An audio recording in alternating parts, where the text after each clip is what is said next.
Aeneas, first in that work, also girds himself with tools like theirs. He cheers his comrades. But gazing on the giant forest, he is sad within his heart and prays, if only that golden bough might show itself to us upon some tree in this great wood. For in all things that had to do with you, Maecenas, the priestess has foreseen only too truly. No sooner was this said than from the sky twin doves descended, there before his eyes, settling along the green grass. And the chief of heroes recognized his mother's birds and prayed with gladness. Be my guides, if there is any passage, strike across the air to that grove where the rich bough overshadows the fertile ground. And you, my goddess mother, be true to me in my uncertainty. As he said this, he stayed his steps. He watched for omens, for the way the birds would turn. Then, as they fed, they flew along as far as sight could follow. But when they have reached the jaws of fowl Avernus, there they rise and swiftly glide along the liquid air. They settle, twins, on their desired treetop. The gleam of gold was different, flickering across the boughs, as in the winter's cold among the woods the mistletoe, no seed of where it grows, is green with new leaves, girding the tapering stems with yellow fruit. Just so the gold leaves seemed against the dark green ilex.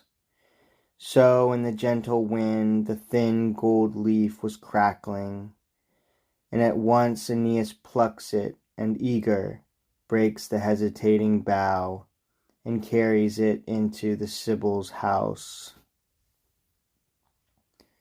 Meanwhile, along the shore, the Teucrians were weeping for Maecenas, offering their final tributes to his thankless ashes.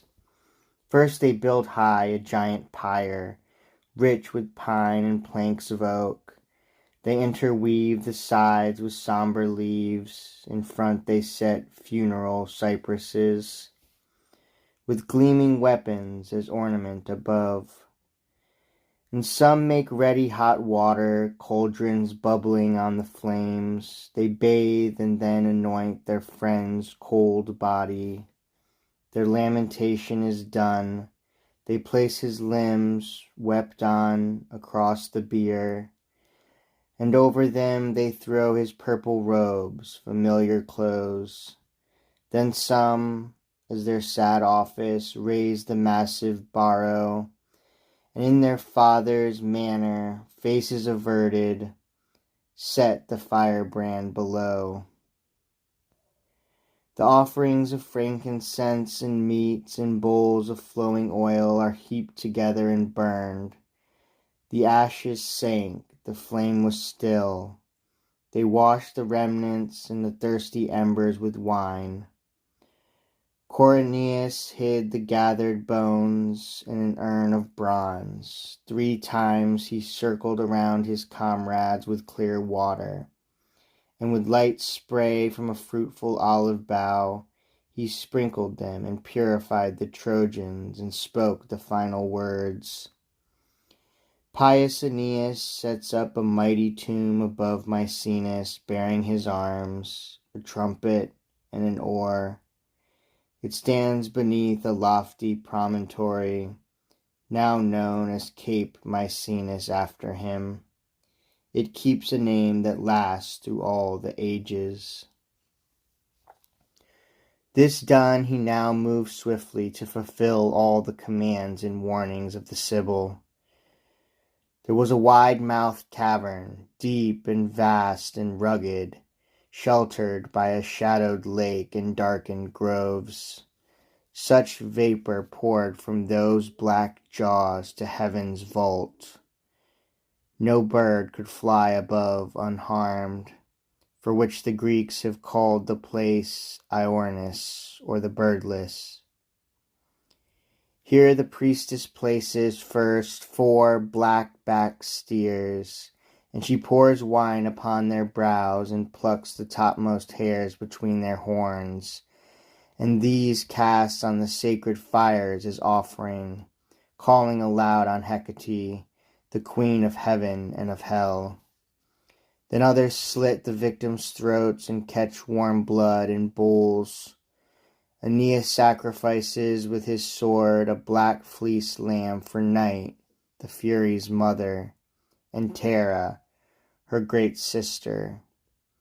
And for you, Proserpina, he kills a barren heifer. And then for Pluto, king of Styx, he raises nocturnal altars, laying on their fires whole carcasses of bulls. He pours fat oil across the burning entrails. But no sooner are dawn and brightness of the early sun upon them, than the ground roars underfoot, the wooded ridges shudder, through the shadows dogs seem to howl as Hecate draws near. Away, away, you uninitiated, the priestess shrieks. Now leave the grove, only Aeneas move ahead. Unsheathe your sword. You need your courage now. You need your heart. This said, she plunges, wild, into the open cavern.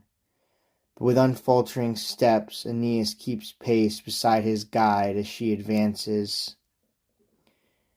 You gods who hold dominion over spirits, you voiceless shades, you, Phlegethon and Chaos, immense and soundless regions of the night, allow me to retell what I was told.